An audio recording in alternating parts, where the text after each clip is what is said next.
ॐ सहना भवतु सहनो भुनक्तु सह वीर्यं करवावहै तेजस्विनावधीतमस्तु मा विद्विषावहै।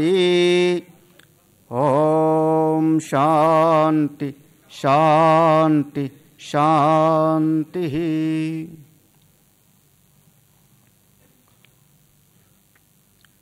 भेद वेद्ये परे पुंसि जाते दशरथात्मजे भेदा प्राचेद सादासीत् साक्षात् रामायण आत्मना वाल्मीकि गिर संभूता राम सागर गामिनी पुनाति भुवनं पुण्यं रामायण महानदी चरितं रघुनाथस्य शतकोटि प्रविस्तरम् एकैकमक्षरं पुंसां महापातकनाशनम् आपदां हर्तारं दातारं सर्वसम्पदां लोकाभिरामं श्रीरामं भूयो भूयो नमाम्यहम्। रामाय रामभद्राय रामचन्द्राय वेधसे रघुनाथाय नाथाय सीताया पतये नमः। अग्रता पृष्ठतश्चैव पार्श्वतश्च महाबलो आकर्णपूर्णधन्वानो रक्षेतां रामलक्ष्मणौ।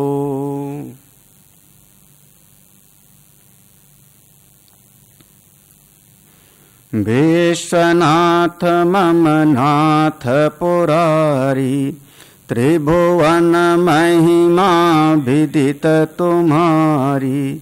विश्वनाथ मम नाथ पुरारी त्रिभुवन महिमा विदित तुम्हारी।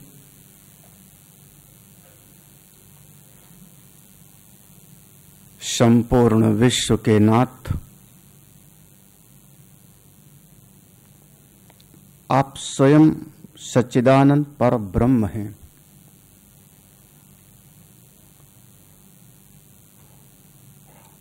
आप ही परमात्मा हैं, आप ही भगवान हैं, आप ही ईश्वर हैं।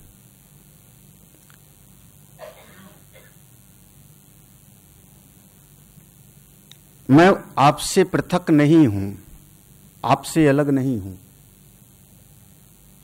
हमारे और आपके बीच में बस एक अज्ञान का पर्दा पड़ा है, अविद्या का पर्दा पड़ा है।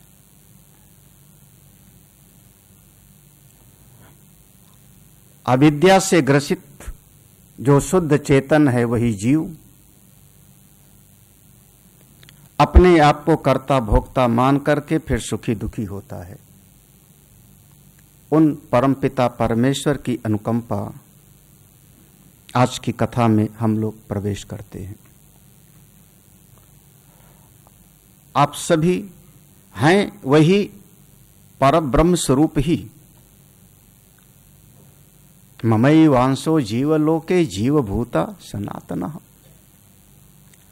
अरे सोने की सिल्ली है और उस सोने से एक छोटा सा टुकड़ा कट के अलग हुआ है तो सोना ही ना, बिकेगा तो उसी भाव से, कीमत तो वही है, केवल मात्रा का फर्क होगा। क्वांटिटी सिल्ली में ज्यादा है, टुकड़े में कम है, उसका अंश है ना। जब उसका अंश है तो उसकी कीमत कम थोड़े है। ये जो जीव भूता, हम जो जीव बन के बैठे हैं कोई और नहीं। हे नारायण, हे परमपिता परमेश्वर, हम आप ही के हैं। कभी करुणा करके हम सबके भीतर प्रेरणा देते हैं।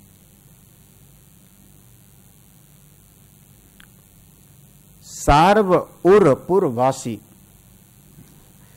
इस आज की शिव गीता के मूल में आएगा, फलश्रुति में सार्व उर पुरवासी। आप हे राम, आप सारे प्राणियों के भीतर विराजमान होके सभी को इस संसार में अपने अपने कर्म में कार्य करने की शक्ति प्रदान कर रहे हैं। श्रीमद् रामचरितमानस, हम लोग जब कभी भी किसी भी ग्रंथ का अध्ययन करते हैं, थोड़ा कथानक तो हमको इस बार नहीं सुनाना है, क्योंकि गीता का प्रसंग रखा है 7 दिन में 7 गीताएं, तो उस मूल विषय को समझना है। कोई भी ग्रंथ हो, श्रीमद् भगवत गीता हो, उपनिषद हो, भागवत हो, रामायण हो, जब हम कोई भी ग्रंथ किसी को स्वाध्याय कराते हैं, पढ़ाते हैं, तो प्रारंभ में ही 4 चीजों का निर्णय कर देते हैं। प्रारंभ में ही इस ग्रंथ में प्रतिपाद्य विषय क्या है। विषय, आप लाइब्रेरी में जाते हैं, तमाम अलमारी में किताब रखी है और उस अलमारी के ऊपर एक चिट लिखी होगी, एक केमिस्ट्री की बुक है इस अलमारी में, इसमें फिजिक्स की है, इसमें जो है इतिहास की है, इसमें भूगोल की है। उसके विषय को आपने अलग अलग कर दिया। आपको मैथ्स की पुस्तक चाहिए तो ये वाली अलमारी खोलो। उसी प्रकार से कोई भी ग्रंथ हो, उसके प्रारंभ में ही एक चीज को बिल्कुल स्पष्ट किया जाता है, इस ग्रंथ का प्रतिपाद्य विषय क्या है, हमारे ग्रंथ में किस विषय का प्रतिपादन है। दूसरी चीज होती है प्रारंभ में ही निर्णय करने का प्रयोजन क्या है जी। आखिर आप कोई ग्रंथ लिख रहे हो, पढ़ा रहे हो, बता रहे हो, तो इसका प्रयोजन क्या है, किस लिए। इस जगत में कोई भी व्यक्ति बिना किसी प्रयोजन के कोई काम नहीं करता। प्रयोजनम अनुद्देश्य मंदोपि ना प्रवर्तते, बिना किसी प्रयोजन के कोई आदमी एक कदम भी नहीं चलना चाहता जी। आपके इस ग्रंथ के लिखने का प्रयोजन क्या है, हम ऐसी साधना करेंगे तो इसका प्रयोजन क्या है, भक्ति का प्रयोजन क्या है, ज्ञान का प्रयोजन क्या है, यज्ञ का प्रयोजन क्या है। और प्रारंभ में ही अगर कभी सत्यनारायण की कथा भी करो, अभी पूरी कथा नहीं हुई, पंडित जी ने शुरुआत में ही संकल्प पढ़ना शुरू कर देते हैं। आप लो, अपना नाम ले लो, शोभे शोभने अद्य ब्रह्मणा द्वितीय परार्धे श्वेतवरा कल्पे जम्बूद्वीपे भरतखंडे आर्यावर्तिक देशांतर्गते गोमती तटे बौद्ध संस्थाने, जो भी कहना चाहो पढ़ना शुरू कर दो। अपना नाम ले लो, अपना गोत्र ले लो।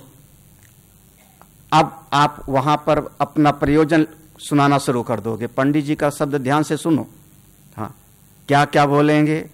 अमुक दुख की निवृत्ति के लिए, सुख की प्राप्ति के लिए, धर्म अर्थ काम मोक्ष प्राप्त्यर्थम, तमाम तरह का बता देंगे। और कोई और अच्छे होंगे तो कहेंगे शत्रु विनाशाय, हाँ दुश्मन का सत्यानाश हो जावे। और मैं आज सत्यनारायण की कथा और हवन करने जा रहा। आपने प्रारंभ में ही प्रयोजन रख दिया ना कि ये चीज हमको चाहिए। बिना किसी प्रयोजन के आदमी कोई काम नहीं करता। तो दूसरी चीज का निर्णय किया जाता है प्रयोजन, विषय प्रयोजन। तीसरा जो निर्णय किया जाता है अधिकारी। हमारी इस किताब के पढ़ने का अधिकारी कौन है, योग्य कौन है। अब कोई पीएचडी की पुस्तक है या एमए की मैथ्स की पुस्तक है, आप 6वीं क्लास का विद्यार्थी नहीं पढ़ सकता ना।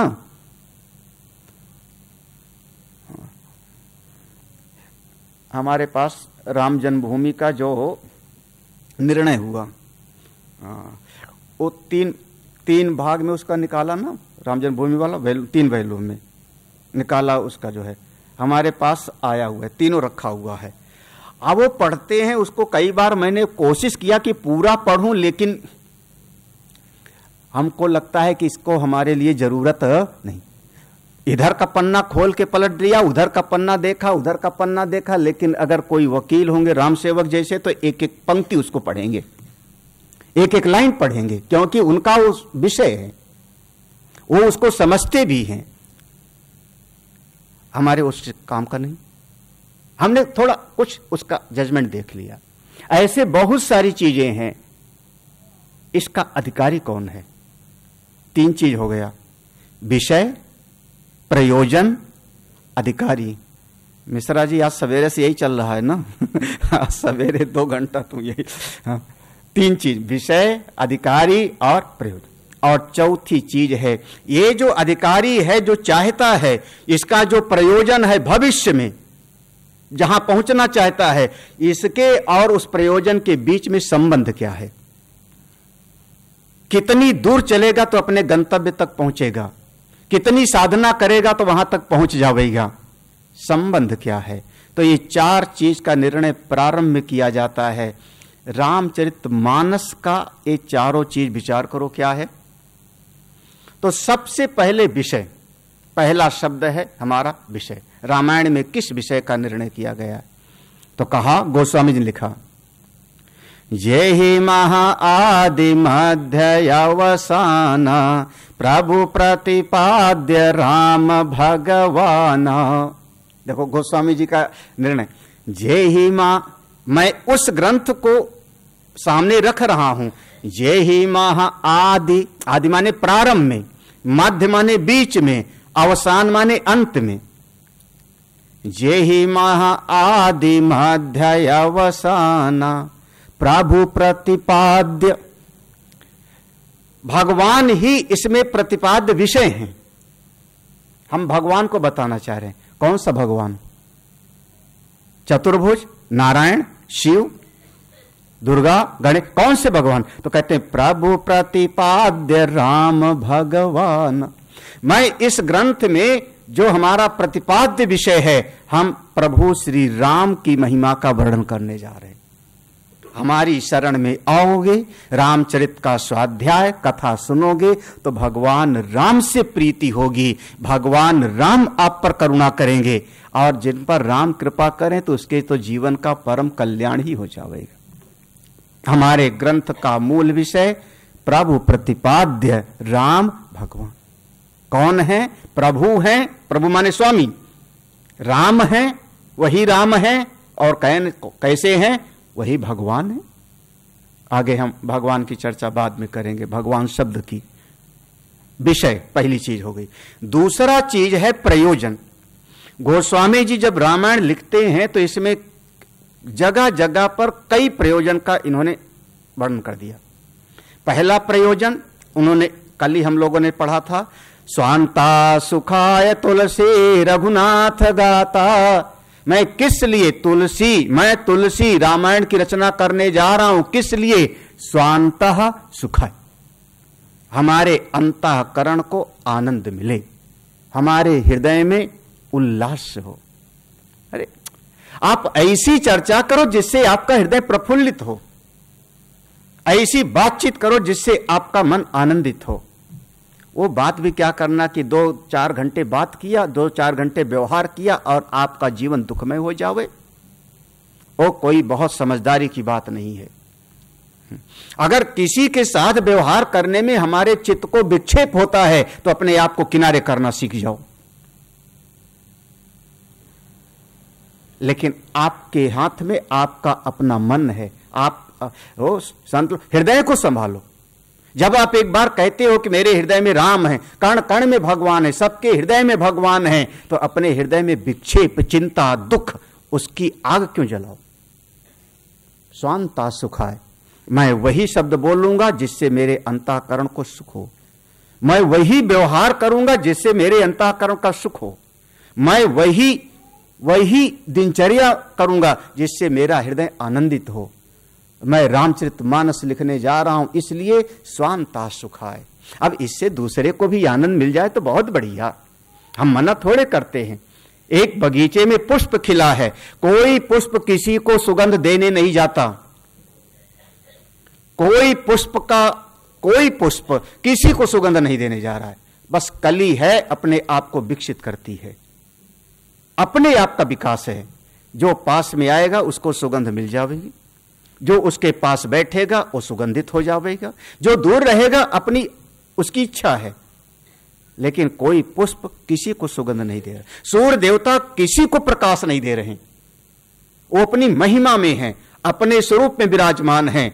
वो सवेरे उदित होते हैं, शाम को अस्त होते हैं, अपनी महिमा में वो प्रकाशमान है। हम जग जाते हैं तो सूर्य का प्रकाश दिखाई पड़ता है। कितने लोग ऐसे होंगे जो सूर्योदय नहीं देखा होगा महीनों से? होंगे बहुत सारे लोग, क्योंकि सवेरे 8 बजे सो के उठते हैं, 9 बजे 8-9 बजे सो के उठे और जब तक सूर्य देवता भगवान तो ऊपर, रात में 12 बजे तक जगे। तो कई ऐसे जो सूर्योदय नहीं देखे होंगे। आश्चर्य लगता है। सूर्य देवता अपनी महिमा में है। ऐसे ही अपने अंतःकरण में हम ऐसा व्यवहार करें जिससे मेरे चित्त में आनंद हो, स्वांतः सुखाय। ये प्रयोजन है हमारी कथा का। आप अपनी कथा से सीखो इस बात को।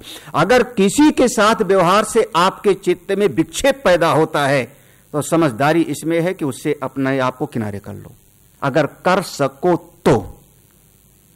समस्या तब होती है कि ना हम छोड़ सकते हैं, ना हम साथ रह सकते। क्या करें महाराज, हमारी पत्नी है, पति है, भाई है, मां है, बेटा है, हमारी अपने, करूं क्या? उनका व्यवहार हमको अनुकूल भी नहीं लगता, उनके व्यवहार से अंतःकरण दुखी भी होता है और हमसे छोड़ा भी नहीं। वो वही कह लो सोने की हंसिया, ना निगली जाए और ना। हाँ, अब ये प्रतापगढ़ वाले हैं कथा कराने वाले, तो कुछ प्रतापगढ़ के जो है मुहावरे मुझको याद आ जाएंगे। हाँ, ये उधर की है, सोने की हंसिया क्यों सा भाई सांप छछूंदर केरी। हाँ, ये ना हंस निकली जाए ना उगली जाए, क्या करें। लेकिन अगर आप परमात्मा से प्रेम चाहते हो तो ये उपाय स्वांतः सुखाय। दूसरा प्रयोजन बता दिया, निज गिरा पावन कारण। मैं इसलिए राम कथा की रचना करने जा रहा हूं जिससे हमारी वाणी पवित्र हो जाए। भगवान की चर्चा करने से मेरी वाणी पवित्र हो जाती है। स्वामी विवेकानंद जब नरेंद्र नाम था, रामकृष्ण परमहंस के पास पहुंचे तो वो तो उस नए जमाने के पढ़े लिखे रामकृष्ण परमहंस से मिलते हैं। तो परमहंस जी का एक शब्द आता है, पुस्तक ये रामकृष्ण वचनामृत, उसमें संकलन किया है उनके वक्तव्यों को। तो उन्होंने कहा, नरेंद्र नरेंद्र संसारी लोगों से बात कर करके मेरे होठ सूख गए हैं, तुमसे बात करके अच्छा लगता है। क्योंकि कोई तो ऐसा हो जिसके साथ मैं परमात्मा की चर्चा करूं, कोई तो ऐसा समय हो जिसके साथ मैं ब्रह्म चर्चा करूं। कभी तो ऐसा मौका मिले। और संसार में 10 लोग मिल जाएंगे, क्या चर्चा करेंगे? अमुक जगह पर ये दुर्घटना हो गई, अमुक आदमी पैदा हो गया, अमुक मर गया, वहां राजनीति में ऐसी, वहां व्यापार में ऐसा। ये संसार की चर्चा सुनते सुनते अभी दिल भरा नहीं। निज गिरा पावन करन, अपनी वाणी को। और साथ ही साथ प्रयोजन है, मोरे मन प्रबोध जिमि होई, भाषा निबद्ध करब मैं सोई। मोरे मन प्रबोध जिमि होई, जिस तरीके से मेरे अपने मन को ज्ञान हो, मेरी बुद्धि प्रज्ञावान हो, मेरी अकल खुले, मेरा विवेक जगे, मैं वही चर्चा करने जा रहा हूं। प्रयोजन अपने अंतःकरण का आनंद, अपनी वाणी की पवित्रता और मेरी बुद्धि में समझदारी आवे, ये रामचरितमानस राम कथा का प्रयोजन है। अगर आपने इस प्रयोजन को समझा, और अंतःकरण आनंदित तभी होगा जब आपके दुख थोड़ा दूर हो जाएंगे। अगर आपके दिल में दर्द है, दुख है, तो अंतःकरण फिर आनंदित नहीं। हमारे अंतःकरण में आनंद, मेरी वाणी की पवित्रता और मेरी बुद्धि में विवेक शक्ति का उद्भव, यही रामचरितमानस का प्रयोजन है। विषय भगवान राम की चर्चा, भगवान राम का प्रतिपादन, प्रयोजन अंतःकरण की आनंद प्राप्ति। अधिकारी कैसे है? रामचरितमानस के सुनने का अधिकारी कैसे होना चाहिए?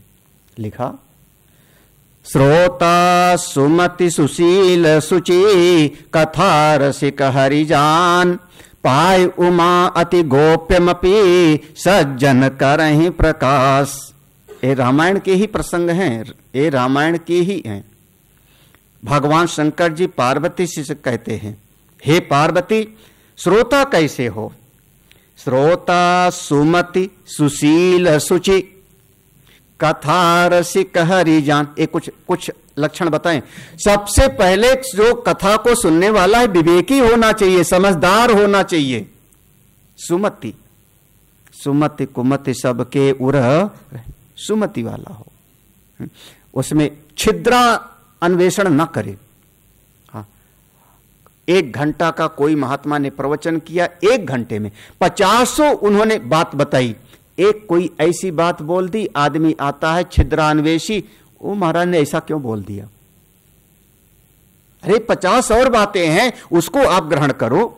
दुकान पे जाते हो आप, परचून की जनरल स्टोर की दुकान पर गए, अनेकानेक चीज वहां पर लाइन से रखी है, मेरे काम की नहीं है, मैं ये वाली चीज लेके चला आता हूं।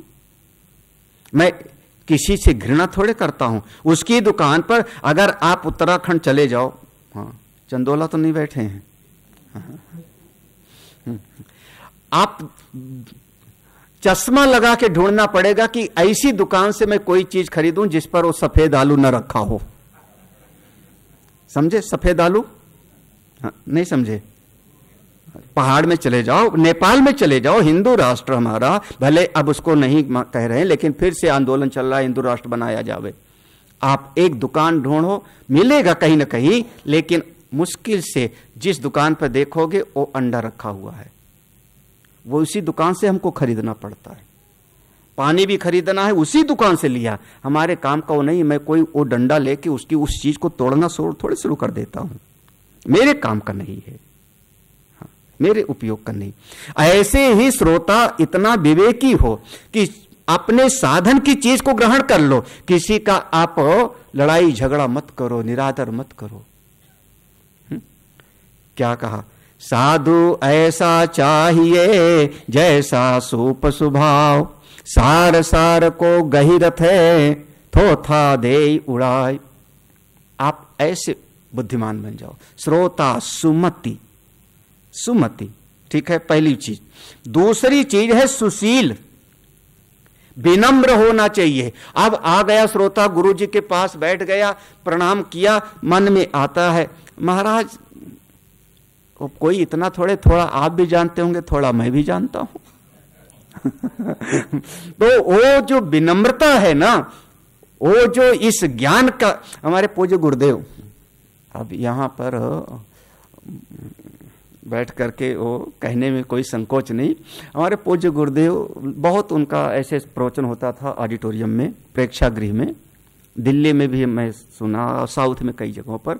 तो एक जगह उन्होंने बोला, उन्होंने कहा पुराने समय में, प्राचीन काल में और अभी भी आश्रमों में गुरुजी कहीं ऊपर बैठते हैं, तख्त पे चबूतरे पर गुरुजी ऊपर बैठते हैं, जितने श्रोता हैं सब नीचे बैठते हैं पालथी मार करके या कैसे भी। तो गुरुजी ऊपर हैं, शिष्य लोग नीचे हैं, तो ऊपर से जो है जैसे पानी नीचे की तरफ बड़ी आसानी से बहता जाता है, ऐसे ही यह ज्ञान की धारा सभी शिष्यों में बहुत आसानी से टिक जाती थी, चला जाता था। धीरे धीरे समय बदला और अब जहां पर भी कोई ऐसा ऑडिटोरियम होता है तो वक्ता बैठता है नीचे और श्रोता लोग बैठते जाते हैं धीरे धीरे।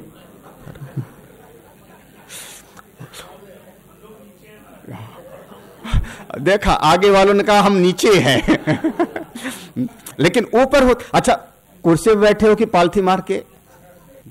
तो श्रोता सुमति सुशील सुचि, तो एक गुरुदेव के शब्द था। तो अब धीरे धीरे हुआ क्या? अच्छा एक बात, सब चप्पल जूता बाहर उतार के आए हो कि पहन के आए हो?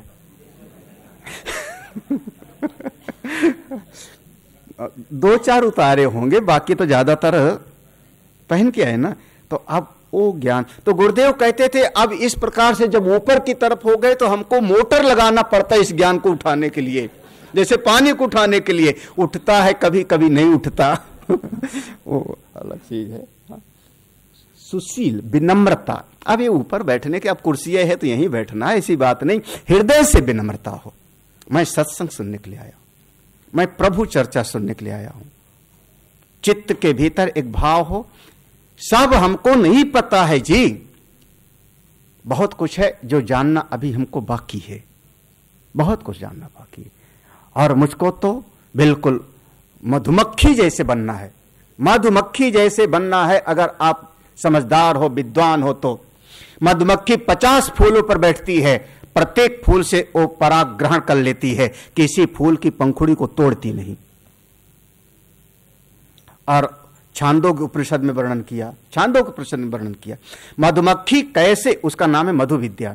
मधुमक्खी उस फूल के पराग को ग्रहण कैसी करती है, तो कहा वो जो पंख उसके ऊपर जोर जोर से हिलाती, जैसे आप मथानी चलाते हो तो मक्खन निकलता है, जो पंख जोर जोर से हिलाती है उसी के कारण वो फूल का जो सार है वो कहीं एक पंखुड़ी एक जगह पर एकत्रित होता है बीच में, और वहां पर जाकर के मधुमक्खी उसको ग्रहण करती।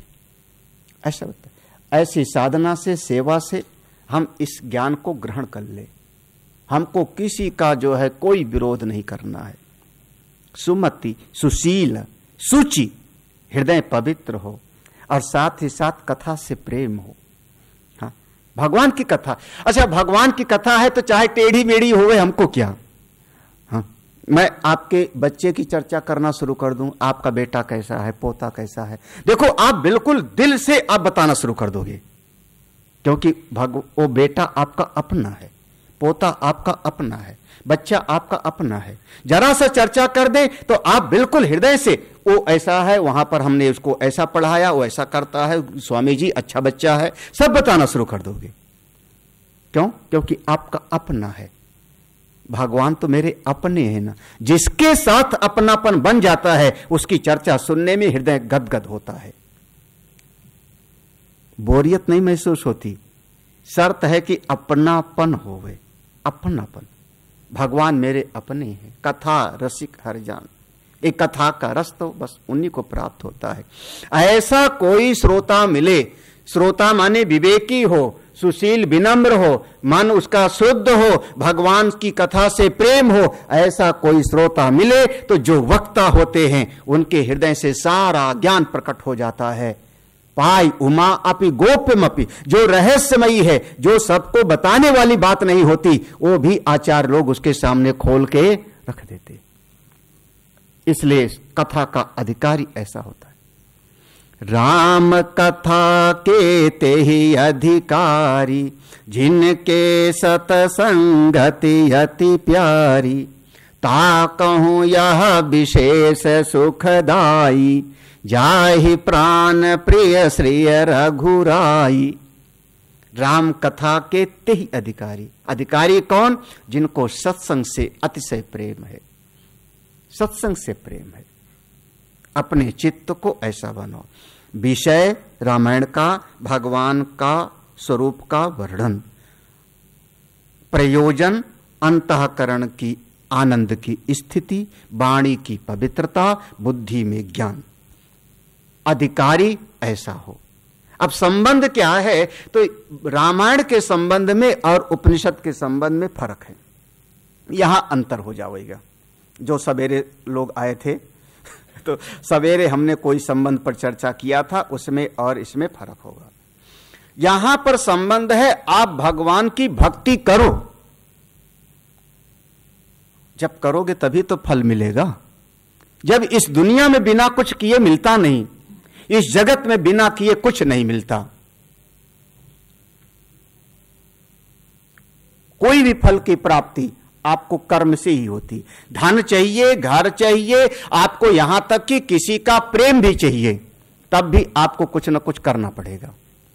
जब इस जगत में बिना कुछ किए कुछ नहीं मिलता, तो प्रभु के मार्ग पर भी थोड़ा बहुत हमको क्या करो, यहां पर प्रेम करो भगवान से, भगवान का भजन गाओ, भगवान के मंत्र का जाप करो, उनकी उपासना करो, उनके मंदिर में चले जाओ, उनकी प्रदक्षिणा करो, रोज अपने पूजा घर में जाके उनको उपासना पूजा करो। आप कुछ करोगे तब परमात्मा की कृपा आपको मिलेगी। नहीं तो राम जी तो सबके हैं, राम सब में हैं, सबके हैं, लेकिन जो सबरी है, सबरी कर रही है ना, कर रही, क्या कर रही, झाड़ू लगा रही है, जिस रास्ते से राम जी आएंगे साफ कर रही है, पुष्प बिछा रही, जब कर रही है तो राम जी उसके पास जाते हैं। और भी वहां पर लोगों की कुटियाएं थी, उनके पास तो भगवान राम नहीं गए ना, सबरी के पास क्यों गए? जटायु को गोद में लेते हैं, अपने बालों से जटायु का घाव साफ किया भगवान ने। अंतिम संस्कार जो महाराजा दशरथ को नसीब नहीं हुआ वो जटायु को प्राप्त होता है। अंतिम संस्कार भगवान ने अपने हाथों से जटायु का किया और आशीर्वाद तक देते, यहां तक कहते हैं तुम जाओ, मेरा आशीर्वाद है हे जटायु, जब तुम जाओगे तो तुमको जहां जाओगे वहां हमारे पिताजी भी मिलेंगे। जब आपकी और मेरे पिताजी की कभी कोई चर्चा हो वहां पर सब बात भले बता देना, लेकिन सीता के अपहरण की बात मेरे पिताजी को जटायु मत बताना। अगर मैं रघुवंशी राम हूं तो रावण स्वयं वहां पर जाकर के और सारी बात बता भैया, आप मत बताना, मेरे पिताजी को दुख मिलेगा। ये वर्णन आता है। इसका मतलब कि जहां पर दशरथ पहुंचे हैं वहीं कौन पहुंचेगा? जटायु। तभी तो चर्चा होगी। हाँ, वही गति भगवान ने जटायु जैसे मांस भोजी को प्रदान कर दिया, पक्षी को, जो उनके पिता की गति। और आगे की बात कहूं तो वही गति रावण को भी मिलेगी। तभी तो भगवान ने कहा अगर मैं रघुवंशी हूं तो रावण स्वयं अपने कुल परिवार के साथ जाके वहां, तो वही गति उसको भी होगी। ये तो प्रभु की लीला है, समझो। तो हमको कुछ करना पड़ता है, कुछ करते हैं भगवान के लिए, भगवान मुझ पर कृपा करते हैं। भोले वृंदावन बिहारी लाल की। रामचरितमानस ये भगवान राम के, रामायण के 4 चीजें आप समझना, हमने पहले बता दिया। ये मूल चीजें है, जैसे 4 खंभों पर महल टिका होता है, कोई बिल्डिंग 4 खंभों पर टिकी होती है, ये शास्त्र के 4 प्रधान विषय होते हैं। चाहे गीता का भी उठाओ तो उसमें 4 चीज लगा के देखना, कोई भागवत उठाओ तो उसमें भी 4 चीज पर विचार करना, विषय, प्रयोजन, अधिकारी और संबंध, ये 4 चीज। हम आज श्रीमद् रामचरितमानस के ये दोहा नंबर 107 जिनके पास जो लाए होंगे, यहां पर भगवान शंकर जी का विवाह हो गया पार्वती जी के साथ। वहां से बालकांड दोहा नंबर 107, तो वहां से भगवान पार्वती को लेके कैलाश पर आए, सब ठीक ठाक हो गया। एक दिन भगवान वट वृक्ष के नीचे अपना आसन बिछाया, बड़ी प्रसन्न मुद्रा में भगवान बैठे हैं, बहुत आनंद की मुद्रा में।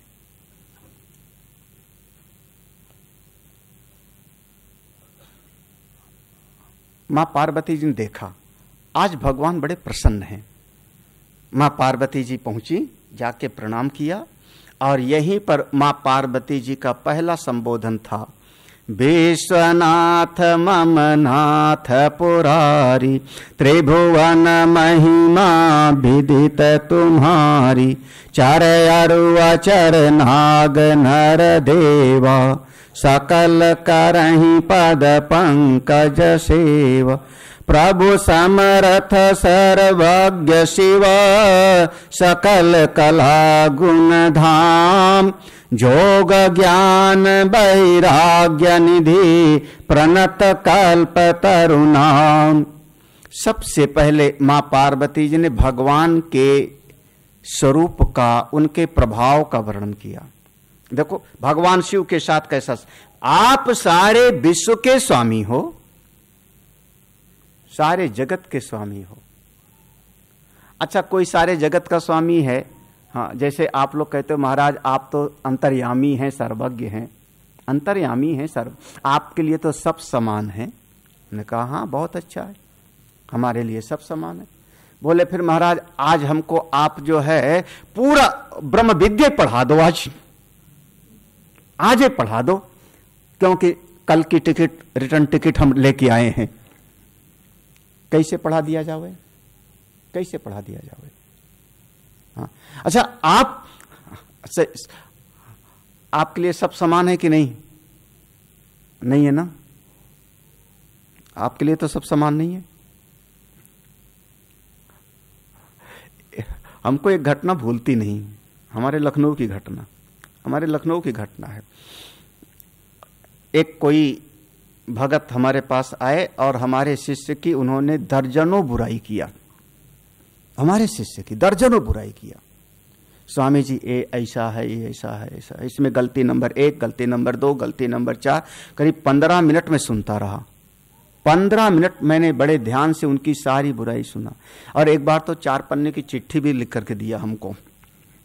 हाँ, मतलब था आप अपने इस शिष्य को यहां से भगा दो, मतलब उनका कहने का ये था।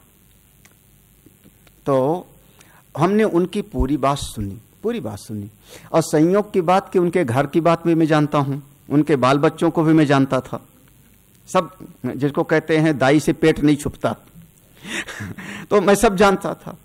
तो जब उन्होंने पूरा का पूरा सुना दिया तो हमने कहा अम्मा अब ठीक है, अब मैं एक बात बोलूं? हाँ महाराज जी। हमने कहा हम इतना जानते हैं कि तुम्हारा बेटा भी बहुत दुष्ट है, शराब पीता है, तुम लोगों का कहना नहीं सुनता, तुम्हारे घर वालों का कहना नहीं सुनता, घर में लड़ाई झगड़ा भी होता है, वो भ्रष्ट है, दुष्ट है। तो उनका क्या करें स्वामी जी, कहना मानता ही नहीं, कोई सुनता नहीं, ये बड़े हो गए, क्या करें? तो हमने कहा अम्मा फिर एक बात है, मैं तो अच्छा हूं ना, चलो मेरा चेला खराब है, मैं तो ठीक हूं ना तुम्हारी नजर में? बोले महाराज, तो हमने कहा ठीक है, तुम अपना जितनी जमीन तुम्हारे नाम है, पतिदेव को नहीं तुम्हारे नाम है कुछ जमीन, मैं जानता हूं, तो बेटे को मत लिखना, मेरे नाम लिख दो, मैं तो अच्छा हूं ना। चलो भाई, बुरा है तो मत दो उसको, खराब है तो उसको मत दो, जो अच्छा है उसको दो, मैं तो अच्छा हूं, मेरे नाम लिखोगी? उन्होंने कहा स्वामी चाहे अच्छा हो चाहे बुरा हो तो अपना ही है। प्रणाम किया वहां से अच्छा हो चाहे बुरा, हाँ, आप किसको दोगे अपना सब? तो जो अपना, पार्वती क्या करें, विश्वनाथ मम माने मेरे, सारे जगत के स्वामी तो आप होंगे जी, ठीक है, सारे जगत के आप परमेश्वर हैं, लेकिन मैं पूछती तुम आप मेरे स्वामी हो, मम नाथ। जब तक आपका अपनत्व नहीं जुड़ता, अपनापन नहीं जुड़ेगा, तब तक आपको उनका धन नहीं मिलता, वस्तु नहीं मिलती, तो ज्ञान कैसे प्राप्त होगा? हम बार बार इस बात को कह सकते हैं, कोई भी व्यक्ति जबरदस्ती मेरी जमीन छीन सकता है, मेरा धन वस्तु ले सकता है, मेरे कपड़े छीन सकता है, लेकिन गर्दन काट सकता है, लेकिन वाणी से मेरे अनुभव को जबरदस्ती कोई ही नहीं, मेरे आशीर्वाद को कोई जबरदस्ती लेके दिखावे, जबरदस्ती मेरे हृदय का आशीर्वाद थोड़े पावेगा। गर्दन काट सकते हो आप तलवार से, भाई आप सम्राट हो, कर सकते हो, लेकिन हृदय का आशीर्वाद तो आपको सेवा से प्राप्त होगा। ठीक उसी प्रकार से समझो, ये मम नाथ, पार्वती जी ने कहा आप मेरे अपने हो, इसलिए मैं पूछती हूं। अच्छा, तीसरी बात और देखो, आप मेरे अपने हो, लेकिन आपके पास जो चीज हम चाहते हैं अगर हो ही न तो, मान लो हम कोई वस्तु चाहते, कोई पत्नी है वो पति से चाहती है कोई वस्तु, और पति के पास है ही नहीं, तो कहां से देवेगा? तो कम से कम उस चीज को मांगो कि उसको देख लो कि मेरे पति के पास में वो वस्तु देने की सामर्थ्य है कि नहीं है। हाँ?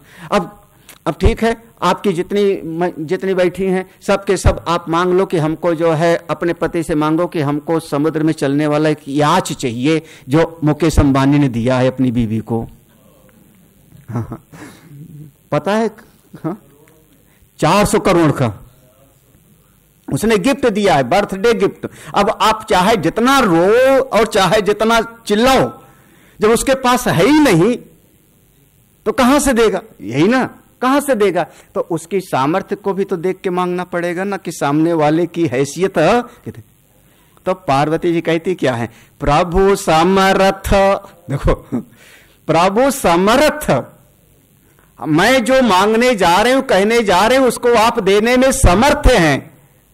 ऐसी चीज नहीं आपसे कहूंगी कि जो आपकी सीमा के परे। हाँ, आप समर्थ हैं, सर्वज्ञ हैं, आप सारे गुण वाले हैं। हे भगवान, आप योग, ज्ञान, वैराग्य सबके खजाने हैं। मैं तो ये समझती हूं आप कल्प वृक्ष हैं, आप कल्प वृक्ष हैं। आश्चर्य ये है कि कोई आदमी कल्प वृक्ष के नीचे बैठ के भी दरिद्र कैसे हो सकता है। प्रणत कल्पतरु नाम, कल्पतरु माने कल्प वृक्ष, आपकी कल्पना के अनुसार पूरा करने वाला। अब बाराबंकी में एक है, पारिजात का देखा है, हम भी कई बार देखने गए थे। हम जब इंदिरा गांधी आई होंगी तो उसके बाद फिर वहां का ज्यादा प्रभाव हो गया, और सबने देखा है, सबने देखा है। तो फिर काहे के लिए इधर उधर भटकना, कहीं इस मजार पर उस मजार पर क्यों जाना, वहीं जाके कल्प वृक्ष से मांग लो। कल्प वृक्ष है, कल्प वृक्ष आपकी सारी मनोकामना को पूरा करता है, तो फिर इधर उधर क्यों भटक रहे। जब देखो अब आपके ज्ञान में और आपके व्यवहार में व्यवहार भेद हो रहा है ना। अगर आप ऐसा विश्वास है कि वो कल्प वृक्ष है तो इतस्ततः क्यों भटक रहे हो। और अगर चारों तरफ भटक रहे हो कि जहां से कामना पूरी हो जाए वहीं से सही, तो इसका मतलब वो कल्प वृक्ष है, अभी इतना पक्का नहीं, सुनी सुनाई बात है। नो, या तो ये सही या तो ये सही। तो अगर कोई कल्प वृक्ष के नीचे है तो दरिद्र कैसे रह सकता है, कैसे दरिद्र रहेगा। आप सारे जगत के कल्प वृक्ष हैं, शिव स्वरूप हैं, आप सर्वज्ञ हैं। मैं आपकी शरण में रह करके अज्ञानी कैसे रह सकती हूं। आप सबको आनंद देने वाले हैं, आपकी शरण में रहने वाली मैं दुखी कैसे हो सकती हूं। और फिर इसके बाद अब मां पार्वती जी ने पूछना शुरू कर दिया, फिर एक एक करके भगवान मुस्कुराए। तो देखो प्रश्न पर ध्यान देना, तभी आगे समझ में आएगा। जो मूल प्रश्न है, राम सो अवध नृपत सुति सोई की अज अगुन अलख गति कोई, ये मूल प्रश्न है। मूल प्रश्न यही हो रहा है। जैसे भागवत को अगर मूल प्रश्न पढ़ना चाहो, मूल चीज, तो मृत्यु से कैसे बचें। परीक्षित को श्राप है कि 7वें दिन सांप काटेगा, मर जाओगे। तो मूल प्रश्न वही जाता है कि जिसको पता लग गया कि मैं मरने वाला हूं, फिर वो कैसे उपाय करे, क्या करे, कौन सी साधना करे मृत्यु से छूटने को उपाय। ऐसे रामायण का मूल प्रश्न है, राम सो अवध नृपति सुत सो। जो अयोध्या के राम हैं, क्या वास्तव में वही राम है, या कि अज अगुन अलख गति को, कि या कोई ऐसे राम हैं जो निर्गुण है, अदृश्य हैं, अव्यक्त हैं, ऐसे राम हैं। अयोध्या के जो दशरथ जी के पुत्र ओ राम वही परमात्मा है, या कोई निर्गुण निराकार ब्रह्म परमात्मा है। कबीर साहब ने एक दोहा लिखा, और वो कबीर के समाज में बहुत प्रसिद्ध है, उस परंपरा में बहुत प्रसिद्ध है। वो धड़ाधड़ इस दोहे को बोलते हैं। एक राम दशरथ का बेटा, एक राम घट घट में बैठा। किसी को याद आ रहा है? एक राम दशरथ का बेटा, एक राम घट घट में बैठा। एक राम का सकल पसारा, ये जितना जगत है, एक राम का सकल पसारा, एक राम त्रिभुवन से न्यारा। तीन राम को सब जग ध्यावे, चतुर्थ राम को पार न पावे। तीन राम को सब जग ध्यावे, चतुर्थ राम को पार न पावे।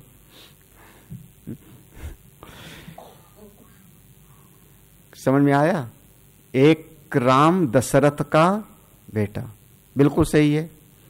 एक राम घट घट में बैठा। आप कहते हो कल भी हमने यहीं से शुरू किया था, सारे जगत में जो सबके भीतर विराजमान है, रम रहा है।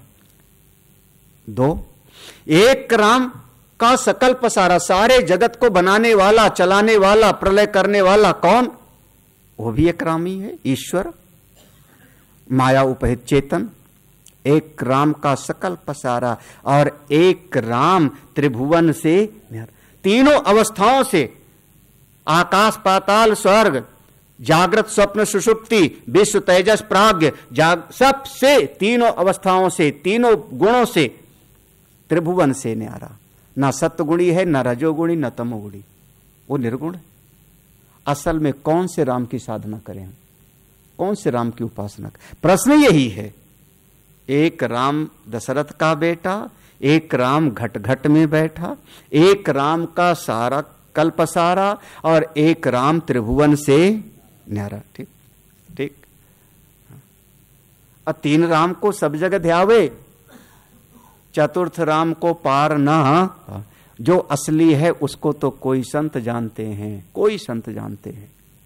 हाँ, कबीर साहब आगे अंतिम बात कहते हैं, चौथा छाण जो पंचम को ध्यावे, लो चौथा छाण जो पंचम को ध्यावे, कहे कबीर सो हमको पावे। अच्छा, किसी को याद है कहां?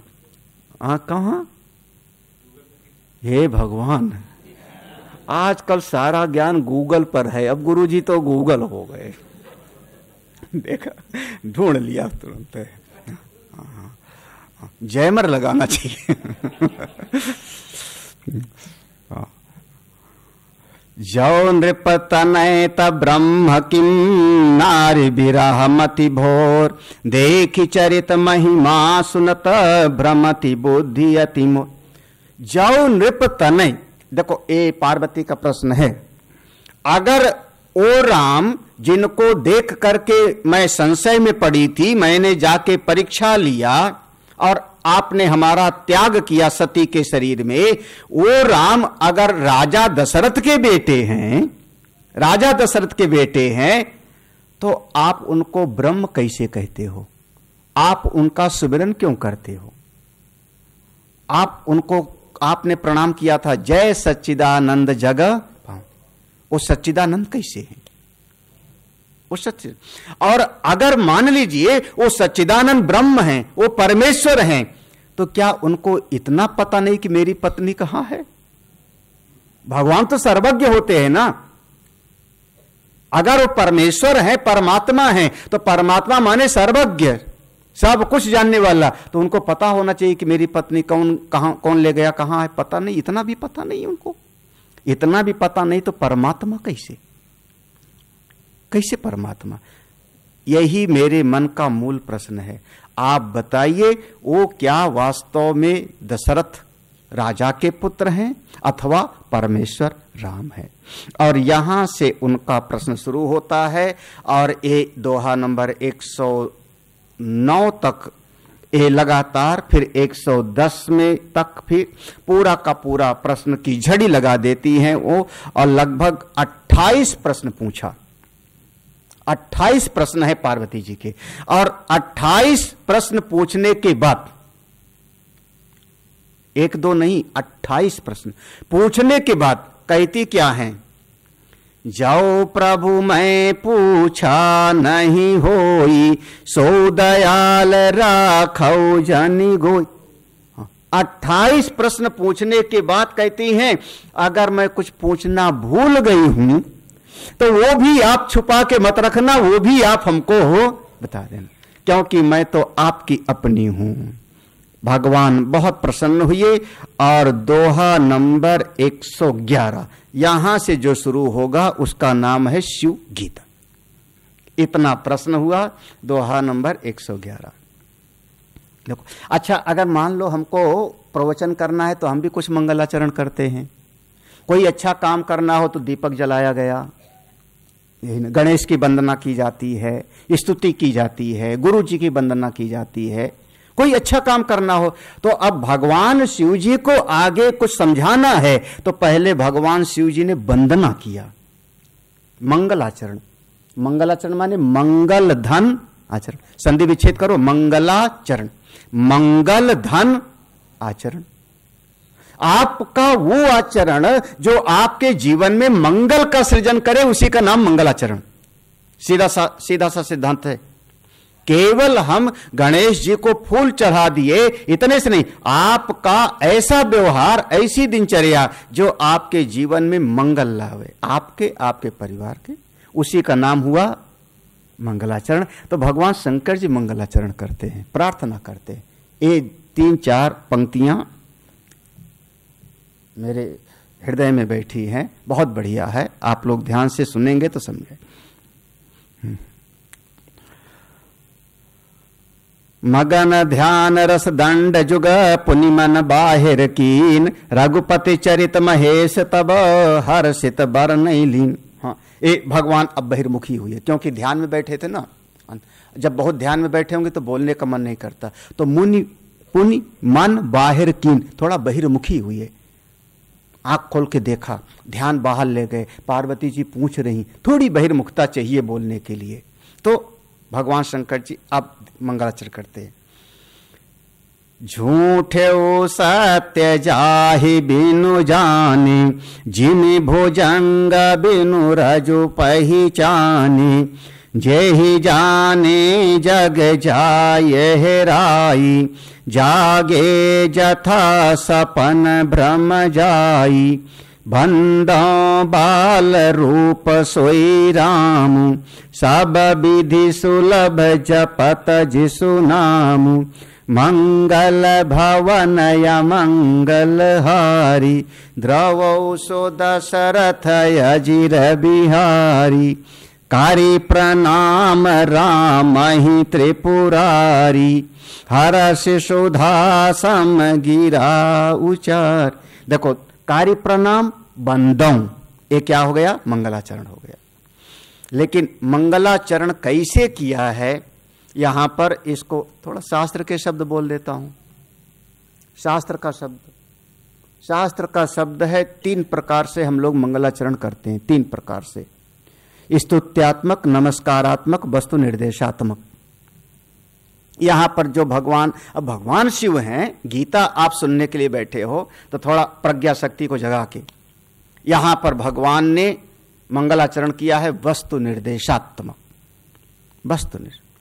जो श्रेष्ठ से श्रेष्ठ तत्व है उसका प्रतिपादन करना ही मंगलाचरण है। जो परम तत्व है, जो परब्रह्म परमेश्वर तत्व है, उसको समझा देना ही वास्तव में मंगलाचरण है, वस्तु निर्देशात्मक। नमस्कार तो हम करते हैं, बंदों बाल रूप सोई रामू, ये तो वंदना तो किया उन्होंने, प्रणाम तो किया, लेकिन वास्तव में मंगलाचरण कैसे कहते हैं? देखो पार्वती,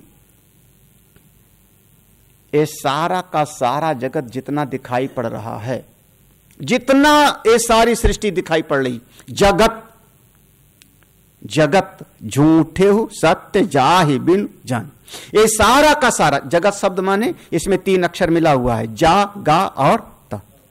जा गा ता, हम तीनों को मिला के एक अक्षर बनाए शब्द जगत। तो जा माने जायते, जा जायते, गा गच्छति, तिष्ठत इव, जायते गच्छति तिष्ठत इव सा जगत। जा माने जायते, जिसका कभी न कभी जन्म होता है, उत्पत्ति होती है। गच्छति, सरकता चला जा रहा है, बदलता चला जा रहा है। ता माने तिष्ठत इव, लगता है कि पहले जैसा ही है, लगता है कि जैसे तब था वैसे अब है, दिखता है कि रुका हुआ है, लेकिन असल में जो उत्पत्ति हुई, जो एक दिन काल के गाल में चला जा रहा है, उसी का नाम है जगत। आप पूरा का पूरा 14 भुवन ले आना, सारा का सारा ब्रह्मांड ही कैसा है? बिल्कुल वैसे ही है जैसे रस्सी के ऊपर सांप की कल्पना। देखो ले आए यहां पर बिना वेदांत के आपका कैसे चलेगा? आप वंदना के श्लोक में पढ़ लेना, रज्जो यथा हेर भ्रमः। जैसे रस्सी सांप सुना है कि नहीं आप लोगों ने? किसने नहीं सुना रस्सी सांप? हम लोगों का वेदांत की पहली पाठशाला का प्रश्न है। ककाहरा में रस्सी सांप से शुरू करते, क्या वो नहीं ध्यान है क्या?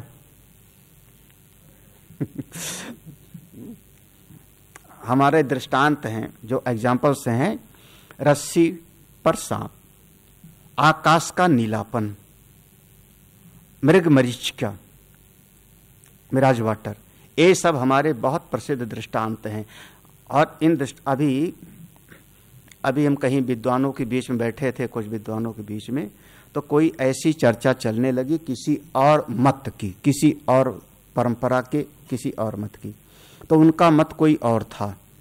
तो हमने एक शब्द बोल दिया, दृष्टांत अभावात, ये बात बिल्कुल कट जाती है। हाँ,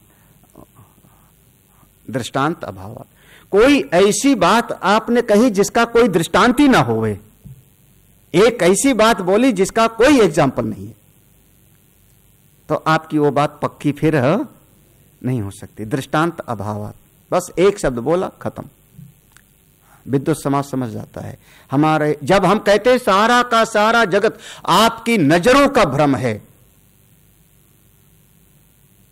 केवल प्रतीति मात्र है। एक आदमी रास्ते में चला जा रहा है, शाम का समय है, शाम का समय, कुछ लोग पहली बार शायद यहां सुन रहे हों,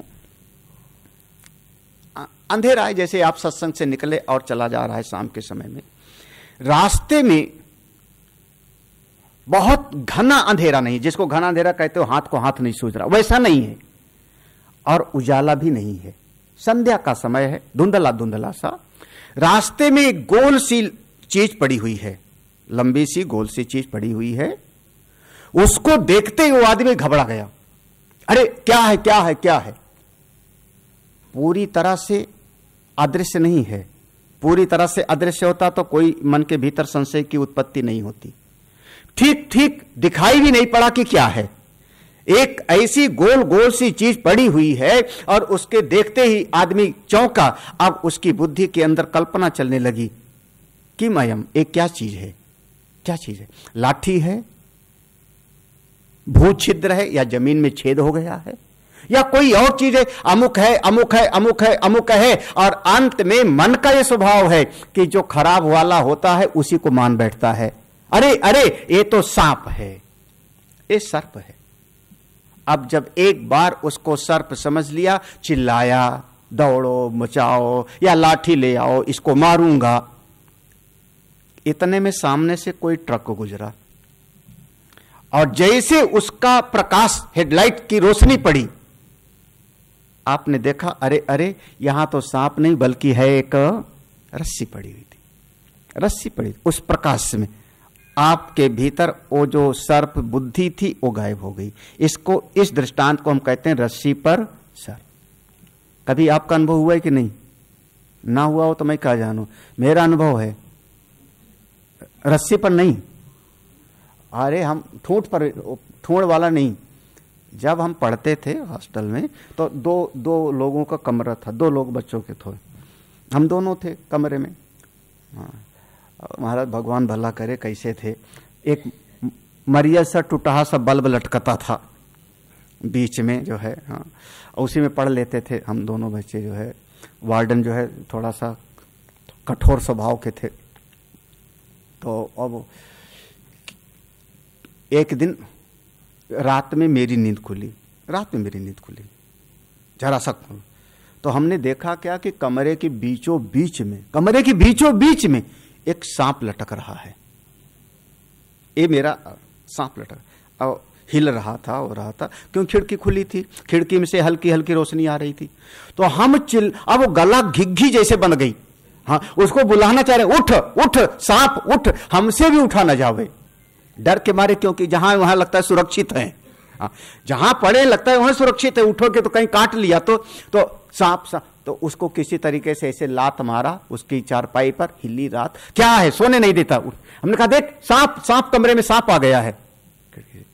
वो उठा, वो गोल गोल और काला काला सा वो स्विच होता था उस जमाने में, वो बटन दबाया, बल्ब जला।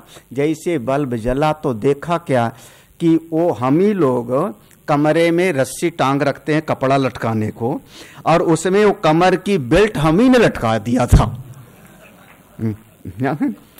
कमर की बेल्ट होती ना, ऐसे जैसे निकाला और पैंट में से और ऐसे डाल दिया। अब वो अंधेरे में उसका जो है, अब समझ में आ रहा है फन कहां बन गया हो, वो जो बेल्ट का पीतल वाला हिस्सा है, अब ये आधा बेल्ट उधर है, आधा यूं लटक रहा है, और उधर से खिड़की से तो हिल भी रहा था। हमको लग रहा था पूंछ हिल रही है, ये फन लपलपा रहा है। वो सब जैसे उसने लाइट जलाई तो कहां गया वो सांप? सर्प कहां गया? लेकिन मेरे दिल की धक धक तो सही थी ना। जो मुझको डर लगा वो तो सही था ना, वो चीज झूठी थी।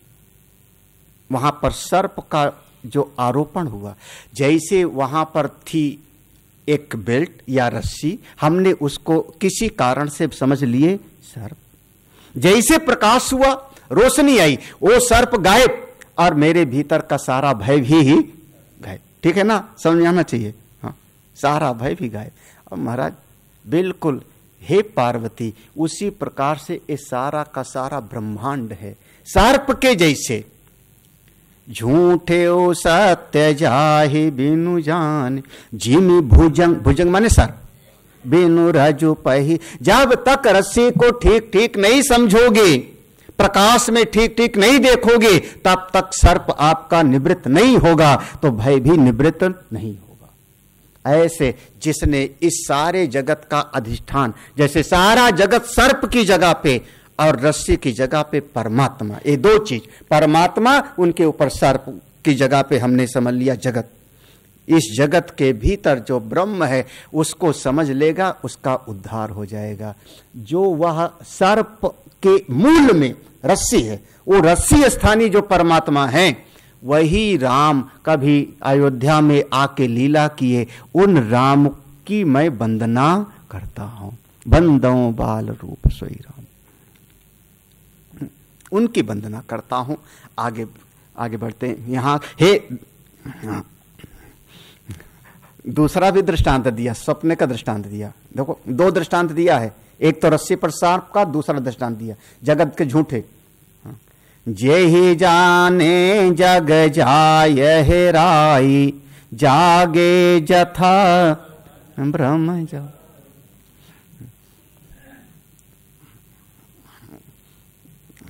हाई स्कूल के पेपर में हम फेल हो गए, मार्कशीट मिली, दिल बड़ा दुखी, कौन सा मुंह लेके घर जाएंगे, माँ बाप का पैसा बर्बाद किया। अब कमरे में पड़े, वो चौथी मंजिल पे कमरा हॉस्टल का, दिल बहुत परेशान, क्या करूं कैसे जाऊं। हाई स्कूल में फेल हो गए, 10th में ही, पहले में फेल हो गए। अब तो कोई जिंदा रहने का कोई मतलब नहीं। रात में महाराज खिड़की खोली और खिड़की से छलांग लगा लिया, और जैसे छलांग लगाई वैसे सपना टूट गया।